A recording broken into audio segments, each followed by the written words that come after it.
I heard some parts of it, and it is very clear to me that the world, there is really no distinction anymore between science and faith. And I think this is really what should bring us together.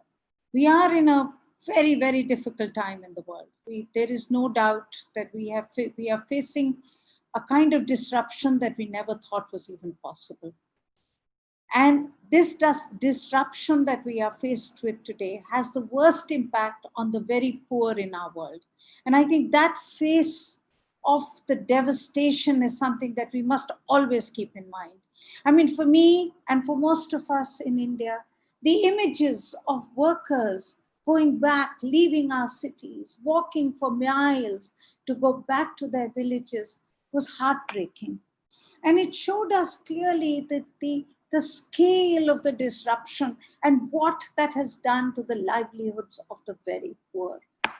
But it's also coming at a time when we are seeing cyclone after cyclone batter this country.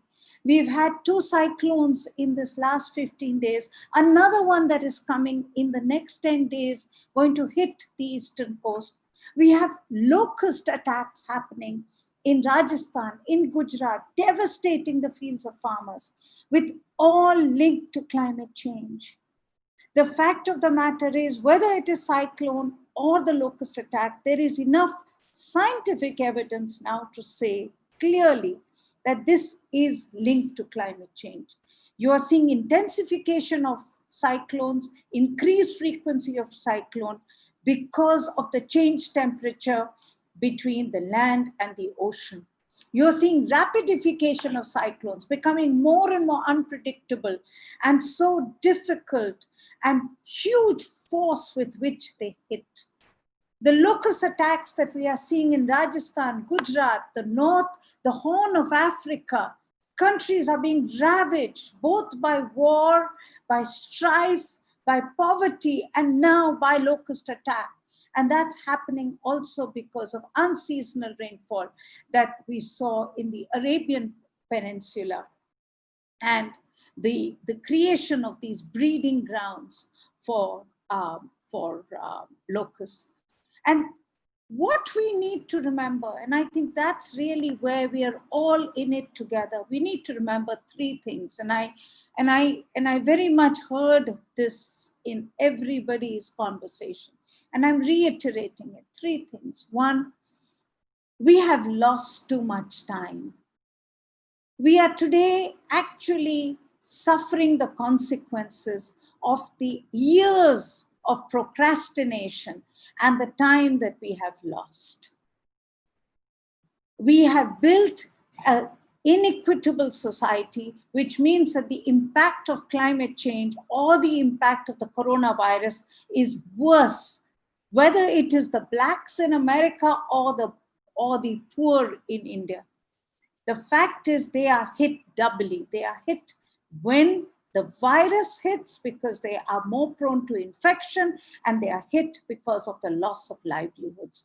So we have built a highly inequitable society. We have also built cities where people don't have the ability to wash their hands, to have good sanitation, to be able to have the immunity they need so that this contagion doesn't get to them. And that's part of the crisis of environment. It's the crisis of the way we have done development till now.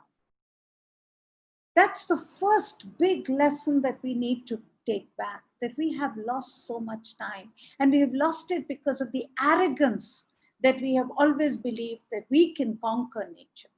And that brings me to the second point. The second point very clearly is that we have today a dystopian relationship with nature. There should be no doubt about this. The fact is the virus is mutating because of the fact that we have gone into the habitats of animals. And so the virus mutates from the wild to the humans. But it's also mutating because of the industrial food system that we have built, which makes animal populations more vulnerable. We feed them antibiotics. We create a machine to build our food, to grow our food, to manufacture our food. And that is making us much more vulnerable. And the third and the final point I want to make, Sadhviji, is what climate change and the virus tell us, and there should be no doubt about this. We live in an interdependent, interconnected world. The locust, the virus, air pollution, or climate change, they know no boundaries. And it's important, therefore, to build global leadership. And I can only say, and I can say this because I am with friends, and I hope you don't, I think we could not have chosen the worst, this is the worst time in the world to have the need for global leadership, because we just don't have it today. And so we need to really talk about it, build it. We have to have global leadership, because we cannot have weak global institutions.